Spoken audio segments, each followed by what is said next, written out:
Buenos días. Esta semana la actualidad ha estado marcada sin duda por los ajustes económicos.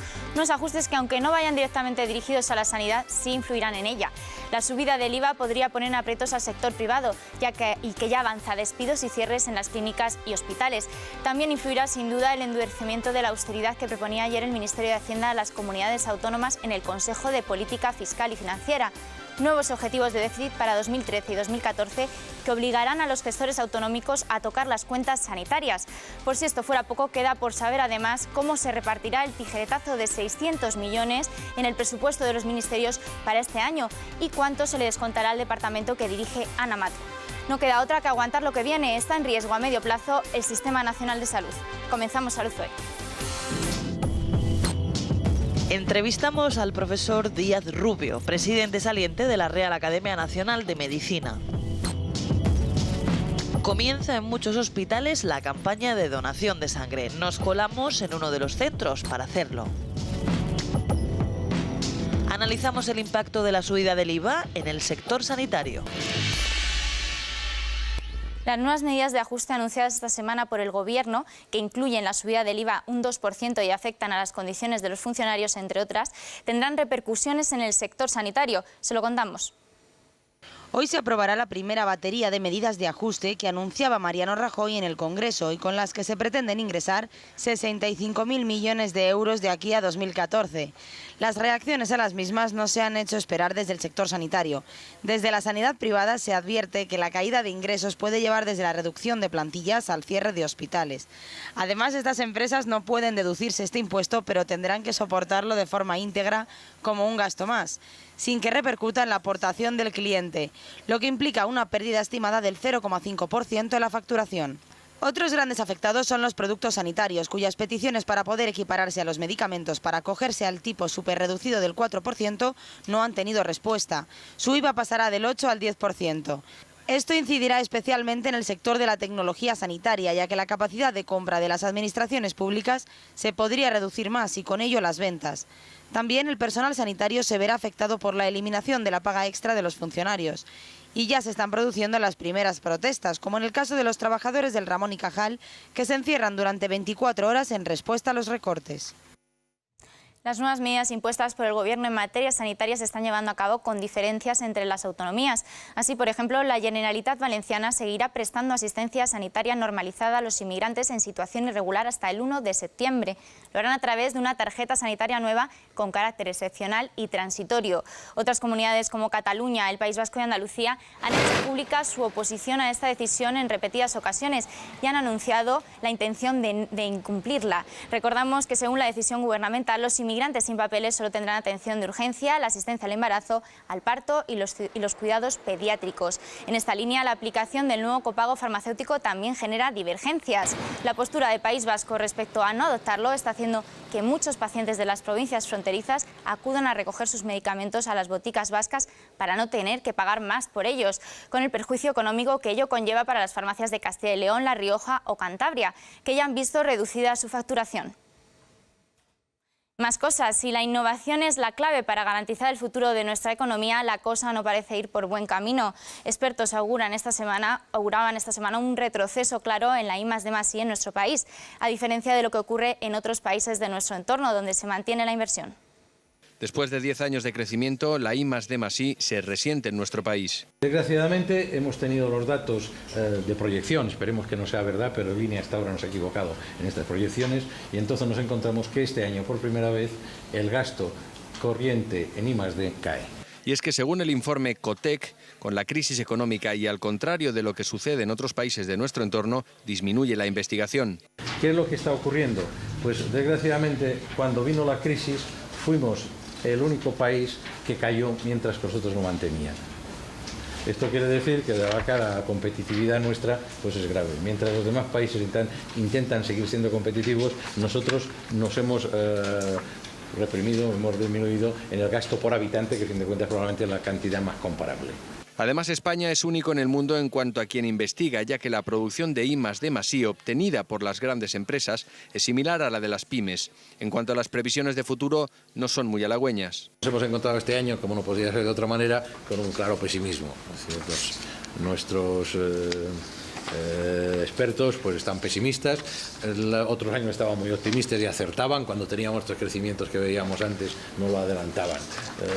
Hasta ahora hay que decir que nunca se han equivocado demasiado en cuanto a sus predicciones. Por sectores, las tecnologías de la información y comunicación junto con la farmacia son los que más investigan. Sin embargo, en el caso de la industria farmacéutica, el escenario podría cambiar.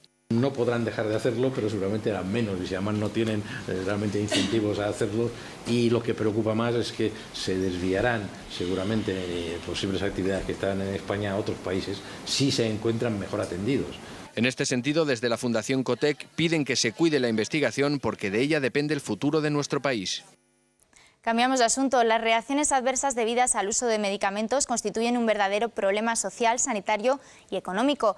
La farmacovigilancia se ocupa de comprobar la seguridad de estos productos. En este sentido, la implantación de un nuevo sistema europeo va un paso más allá. La prevención de riesgos del uso de medicamentos una vez comercializados siempre ha sido una prioridad para la industria farmacéutica, pero con el nuevo sistema de farmacovigilancia se pondrán en común los datos y será más sencillo el trabajo en red.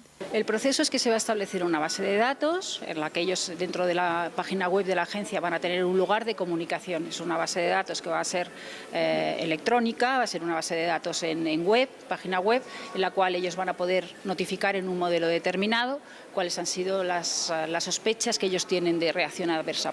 Además, esto supondrá un avance para el ciudadano y le dará más voz en este ámbito. Van a tener un sistema que va a ser normalizado, un sistema arreglado en el cual van a tener una base de datos en la que ellos van a poder comunicar todos aquellos efectos que ellos consideran que son efectos adversos de los medicamentos. Y de esa manera pues, van a poder transmitir y van a poder colaborar con las autoridades sanitarias a hacer toda la vigilancia de la seguridad de los medicamentos, a establecer el beneficio-riesgo de los mismos y, en definitiva, a conseguir una mejor salud pública, en la cual es muy importante para ellos. Así se ponía de manifiesto en la jornada organizada por Intereconomía Conferencias, en la que se explicó y debatió sobre este nuevo sistema de farmacovigilancia. Comienza la campaña de verano de donación de sangre con el objetivo de facilitar las donaciones y garantizar unos niveles de reserva adecuados. Es el caso de la Comunidad de Madrid. En total, unos 600 puntos de donación distribuidos entre más de 150 municipios se han desplegado por toda la autonomía. Pero ¿saben cómo es el proceso? En total, más de 29.000 donantes pasarán por este centro de transfusiones. Y es que donar sangre es importante, sobre todo en verano, que es cuando más disminuye la actividad. El Centro de Transfusiones de Madrid nos abre sus puertas para mostrarnos la clave de todo el proceso de la donación. La sangre es un elemento necesario en muchísimas intervenciones de la sanidad, no solamente las intervenciones quirúrgicas, en los trasplantes, en las hemorragias agudas, en los partos, en aquellos pacientes que la necesitan todos los meses para seguir viviendo. Entonces, gracias a la generosidad de los donantes, la sanidad funciona. Y es el donante el protagonista de toda esta historia. ¿Y cómo empezaste a donar? Desde chiquitilla, porque mi padre siempre ha sido donante. Y en su momento, tendríamos 12 o 13 años y tuve una amiga que estuvo enferma, necesitó plaquetas y conocí la féresis y a partir de entonces hago esta donación. Claro, se necesita donar sangre todos los días, ¿no?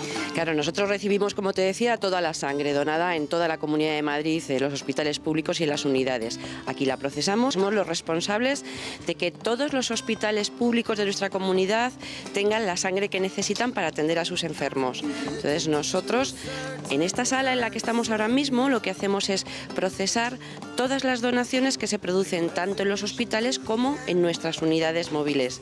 Es importante recordar que por cada donación de sangre obtenemos 3 componentes, ayudamos a 3 personas.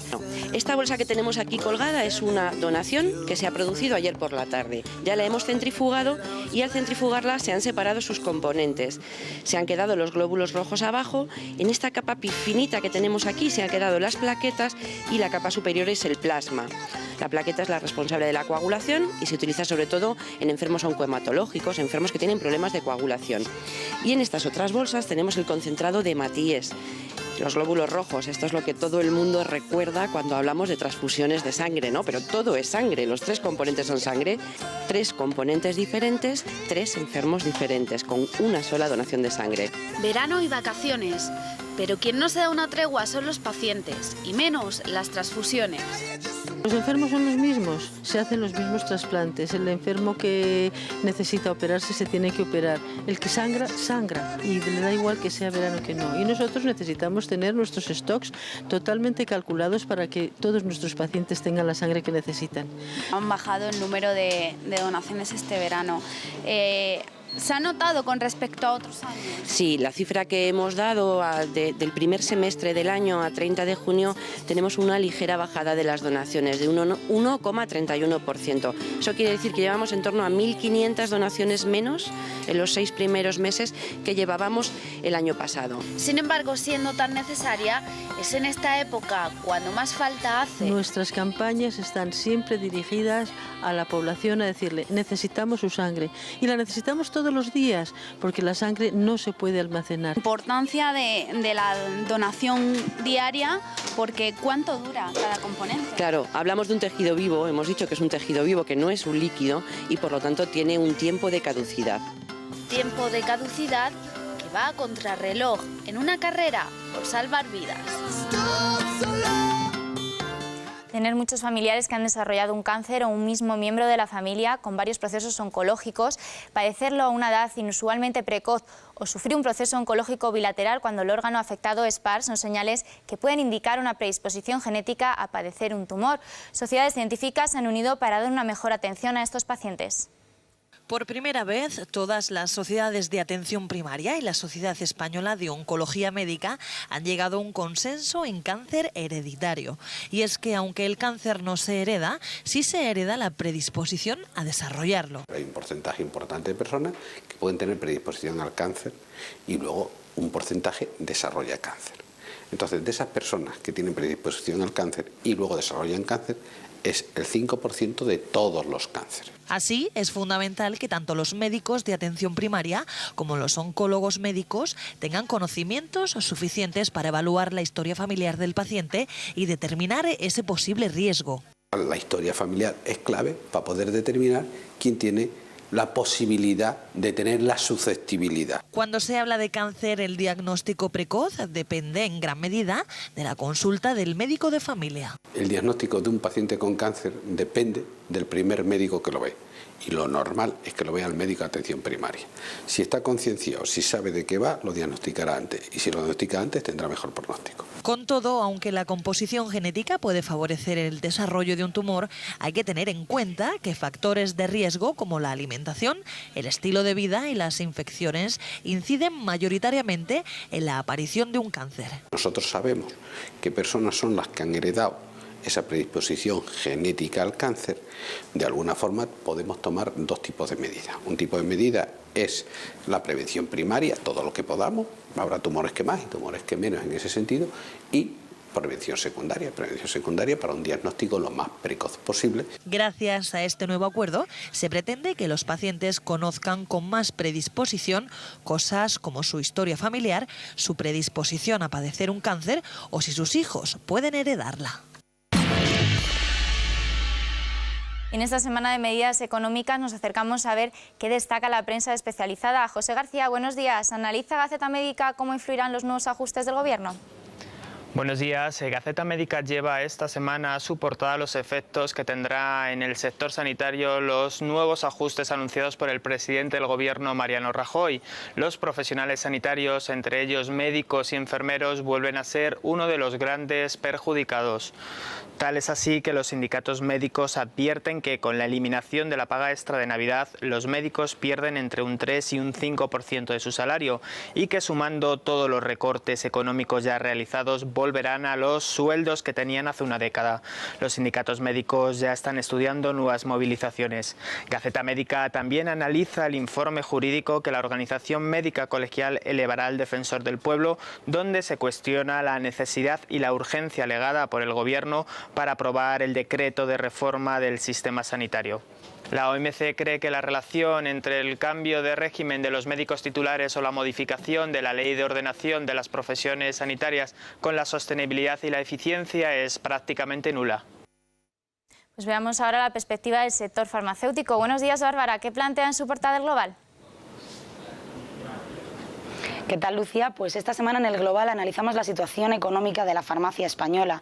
Las oficinas de farmacia de nuestro país, tras los recortes que se han establecido en este ámbito año a año, pero muy especialmente desde el año 2010, necesitan a día de hoy dispensar hasta un 10,7% más de recetas para llegar a los mismos ingresos que en 1999.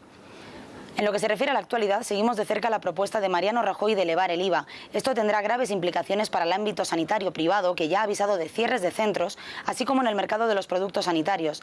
El impacto de la subida podría alcanzar los 320 millones de euros anuales. Además, seguimos la situación de la farmacia valenciana, que tras la intervención de la ministra de Sanidad, Ana Mato, han conseguido aplazar los paros patronales, pero que siguen todavía pendientes de los 500 millones de euros que a día de hoy se les adeuda. Esta semana la Real Academia de Medicina cambiaba de presidente. Tras 4 años al frente de la institución, el profesor Manuel Díaz Rubio dejaba el testigo al profesor Joaquín Poch. Hoy tenemos el placer de tener con nosotros al profesor Díaz Rubio, pero antes veamos algo más de su perfil. Eminente profesor y médico, eterno amante del flamenco y apasionado del mundo de la cerveza, ni más ni menos que coleccionista de barriles antiguos, gaditano de nacimiento y madrileño de adopción, un cúmulo de variopintas curiosidades del ser humano al margen de su profesión. Estudió la carrera de medicina entre Sevilla y Madrid y completó su formación en Alemania. Ha ocupado el cargo de jefe del servicio del aparato digestivo del Hospital Clínico de San Carlos desde 1975 y es catedrático de patología y clínica médicas de la Facultad de Medicina de la Universidad Complutense de Madrid. Ha ostentado numerosos puestos en sociedades científicas y diferentes organismos y ha escrito más de 500 artículos científicos en revistas nacionales e internacionales, así como 70 libros han salido de su puño y letra, entre ellos 3 tomos que cuentan la biografía de médicos famosos. Su paso como presidente de la Real Academia Nacional de Medicina ha dejado varios hitos, entre ellos el primer diccionario de términos médicos en español y la puesta en marcha del proyecto del primer museo dedicado a la salud y a los profesionales, el Museo de Medicina Infanta Margarita. Tras la presidencia de la Academia, seguirá ampliando este amplio currículum. Buenos días, profesor Díaz Rubio. Muy buenos días. Gracias por estar con nosotros. Gracias a ustedes. 4 años presidiendo la Real Academia de Medicina, la Real Academia Nacional de Medicina, al frente de la cual pues, ha habido varios hitos. Una academia que además se creó en el siglo XVIII y que aconsejaba a los reyes, pero ahora mismo, ¿cuál es su papel? Bueno, el papel básicamente sigue siendo el mismo, es decir, es asesorar a todas las instancias gubernativas, instituciones y también, por supuesto, a los reyes cuando así nos lo demandan, ¿no? Es decir, mantiene la propia esencia, pero se ha modernizado en el sentido de que, además del gobierno central, puede también asesorar a las comunidades autónomas. Y, por supuesto, también al Poder Judicial, en fin, a todas las instituciones del Estado y también a las asociaciones de pacientes y otras instituciones privadas. Durante su mandato al frente de la Academia pues han hecho diferentes iniciativas. Una de ellas es un poco esa apertura a la sociedad, ¿no? Se han duplicado las conferencias a la población. Además, la Real Academia está en las redes sociales, en Internet, en la televisión. Es necesario esta apertura, ¿no? Para que la gente conozca también que la Real Academia puede tener un papel. Yo creo que evidentemente es así. Ha sido una de mis preocupaciones fundamentales, es que la Academia se abriera a la sociedad. No tanto porque la sociedad conozca a la Academia, sino por aquello que la Academia puede aportar a la sociedad, que es mucho. Es decir, la sociedad no sabe de la Academia y la Academia, por su propia esencia y por su propia excelencia y sobre todo por su propia independencia, puede dar mucho a la sociedad, pero la sociedad tiene que conocerlo. En este sentido, durante estos 4 años también se han modificado los estatutos. Con esto lo que se pretende es que el órgano pueda tener alguna capacidad consultiva, ¿no? A la hora de establecer informes, también con las autoridades sanitarias, me imagino. Sí, evidentemente ya existían anteriormente, hemos profundizado en este campo y obviamente la Real Academia realiza informes a cualquier instancia que se lo pide. Insisto, desde instancias gubernamentales, instituciones, pero también incluso a las entidades privadas. Desde su punto de vista, ¿cree que las autoridades sanitarias a la hora de tomar decisiones cuentan lo suficiente con las consideraciones de los médicos, que al final son los que están pues, en la práctica clínica con los pacientes y saben de sus necesidades? Es una buena pregunta que yo diría que habría que hacérselo a los presidentes de los colegios de médicos, ¿no? Que son los que tienen que defender la labor de los profesionales sanitarios en nuestra sociedad. Yo creo que en cierta forma sí, pero no de una forma como quisiéramos los médicos. Los médicos tenemos mucho que decir, dedicamos nuestra vida a los pacientes, dedicamos nuestra vida a la atención y entrega a lo que es los pacientes, la enfermedad, la investigación, la docencia. Y a veces notamos que no se cuenta con nosotros de una forma lo suficientemente importante como para emitir determinados juicios. Yo creo que hay que profundizar en eso sin hacer ningún tipo de batalla, sin hacer ningún tipo de política, pero evidentemente sí contando con los profesionales. Usted lleva muchos años ejerciendo en la sanidad pública. ¿Cómo ve los recortes que se están produciendo en estos últimos tiempos con la crisis económica? Pues uno lo ve por una parte con preocupación, por otra parte uno siempre piensa que los cambios que se producen como consecuencia de lo que sea siempre tienen que ser positivos. Los cambios hay que percibirlos como una oportunidad de ganar algo y no de perder algo, y las habilidades que tenemos que desarrollar son precisamente saber ganar algo, en este caso con los recortes. Y yo creo que lo que hay es que aceptar la situación, la que es, y no podemos disimularla, y trabajar mucho más y, sobre todo, como digo, aceptar ese cambio profundizando en todo aquello que podemos mejorar, que seguro que es mucho. Porque en su experiencia hay muchas bolsas de ineficiencia en el Sistema Nacional de Salud que se podrían de alguna forma subsanar. Hombre, yo creo que, por supuesto, como en todos los sectores, es decir, siempre hay cosas que se pueden mejorar, que todos conocemos, y obviamente ahí se puede profundizar, pero hace falta un espíritu colectivo, un espíritu de querer levantar también este país entre todos. Yo creo que no es solamente el deseo de unos cuantos, sino es un deseo colectivo, y que esto tiene que quedar absolutamente claro. Entonces, que no se perciban esos recortes necesariamente como una bajada en la calidad de la atención a los pacientes, ¿no? Pues mire usted, yo desde donde yo trabajo, que es en un hospital, el Hospital Clínico de San Carlos, yo no lo percibo de esa forma, es decir, yo no percibo que haya ningún tipo de recorte. Hay quizás una mejor organización, o sea, inmediatamente uno extrae lo mejor de sí mismo y el propio sistema para con menos producir incluso hasta más, y por lo tanto yo no los percibo. Que evidentemente, bueno, pues se puedan percibir en aspectos como los medicamentos y todo esto, bueno, pues es otro tema absolutamente diferente, pero en cuanto a la atención del médico, la dedicación del médico al paciente, yo desde luego esto no lo percibo, ¿no? Usted ha publicado en numerosas revistas científicas. Veíamos ahora mismo una noticia del informe Ecotec que salía esta semana diciendo pues, que la investigación en España no está en su mejor momento y no se prevé que mejore mucho en los próximos años. ¿Cómo ve usted la investigación biomédica en nuestro país? Bueno, la investigación ha cambiado en estos últimos 25 años de forma verdaderamente abrumadora. Es decir, España no significaba nada en la investigación, me refiero en las publicaciones internacionales, en revistas internacionales de impacto, ¿no?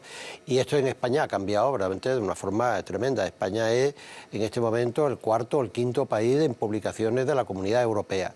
El problema que tenemos es que la investigación que hacemos no debe ser de demasiada calidad, cuando el índice de citaciones, es decir, lo que nos citan de esos trabajos otros investigadores del mundo, no es igual al incremento que ha habido de publicaciones. Por lo tanto, tenemos que profundizar en la calidad de la investigación, pero yo creo que en España se investiga. Seguramente los recortes que puedan venir ahora pues van a mermar las posibilidades de investigación, ¿no? Pero yo creo que a pesar de todo España es un país con muy buenos investigadores, muy preparada para la investigación, y hay que defender obviamente pues que nos ayude en ese sentido desde el punto de vista no ya siempre todo el Estado, sino también las entidades privadas, ¿no? Yo creo que es muy importante la concienciación de las empresas privadas, de la nueva ley del mecenazgo que se está preparando, para que no todos pensemos que papá Estado nos va a resolver todo, y también la investigación. Esto no pasa en los países avanzados. Vamos ahora un poco con su campo, ¿no? Con las patologías digestivas. ¿Cuál cree que ha sido el avance más significativo de los últimos años en este campo, en esta especialidad? Ha habido, desde que yo estudié la carrera, uno coge la parte de aparato digestivo y dice, bueno, esto ha cambiado, ha sido una revolución, sobre todo la revolución tecnológica en cuanto a diagnóstico de las enfermedades digestivas. Pero ha habido un hecho fundamental en la patología digestiva, que es el descubrimiento de una bacteria, el Helicobacter pylori, que podemos decir que ha acabado con una enfermedad, como yo digo, una enfermedad terrible, que hace sufrir a los pacientes de por vida y que hoy curamos en una semana o 10 días. Eso es una revolución. ¿Hablamos de la enfermedad por reflujo gastroesofágico o...? Bueno, la enfermedad por reflujo gastroesofágico se discute el papel que pueda tener incluso también el Helicobacter pylori. No parece que en principio esté ligada a esta bacteria, pero es una enfermedad que es tremendamente frecuente, lo tiene aproximadamente casi el 10-11% de la población, pero que controlamos muy bien tanto farmacológicamente, y en aquellos casos en que no podemos recurrir a la cirugía, que hoy día con la cirugía laparoscópica se consiguen unos resultados verdaderamente muy brillantes. Hablamos del comúnmente llamado ardor de estómago, ¿no? O mal sí, llamado. Ardor de estómago, este ardor que sube como una bola de fuego, que llega a veces hasta la garganta, incluso despierta al paciente por la noche y se tiene que incorporar, ¿no? Ha comentado ese hito del Helicobacter pylori, de ese descubrimiento, de ese tratamiento. También las tecnologías, me imagino que habrán supuesto un avance, ¿no? Sobre todo en las técnicas de imagen, ¿no? Para poder ver exactamente qué sucede, ¿no? en el órgano, en el estómago. Bueno, sí, pero es curioso porque el descubrimiento del Helicobacter pylori no ha sido gracias a las nuevas tecnologías más complicadas y más costosas, sino ha sido simplemente por la observación de una persona que en ese momento era un residente, que vio cómo en un cultivo de una biopsia de una mucosa gástrica crecía mucho tiempo después del esperado un germen que nadie había observado que eso podía ser así. Es decir, simplemente con la observación y nada, gastando absolutamente nada, se descubrió la causa de esta enfermedad. ¿Cree que la medicina actual, entonces, ahora mismo a lo mejor se pierde algo de esa observación que siempre se ha necesitado en medicina, en función a lo mejor muchas veces pues, de muchas más técnicas o muchas más pruebas? Pues tienes razón, yo creo que la observación ha sido la herramienta fundamental y el instrumento fundamental que hemos tenido en medicina, en experimentación y en investigación, ¿no? Y también se pierde mucho con las nuevas tecnologías esa parte de ingenuidad, pues que debe tener también el médico en el sentido de la observación, ¿no? Por tanto, la relación médico-paciente, que es tan fundamental y que nos lleva a la observación en el campo clínico, aplicada al campo experimental y al campo de la investigación, pues también es absolutamente necesaria. Profesor Díaz Rubio, nos quedamos sin tiempo. Muchas gracias por haber venido. Gracias a ustedes por haberme invitado a estar aquí. Lo esperamos en otra ocasión. Lo haremos. Muchísimas gracias.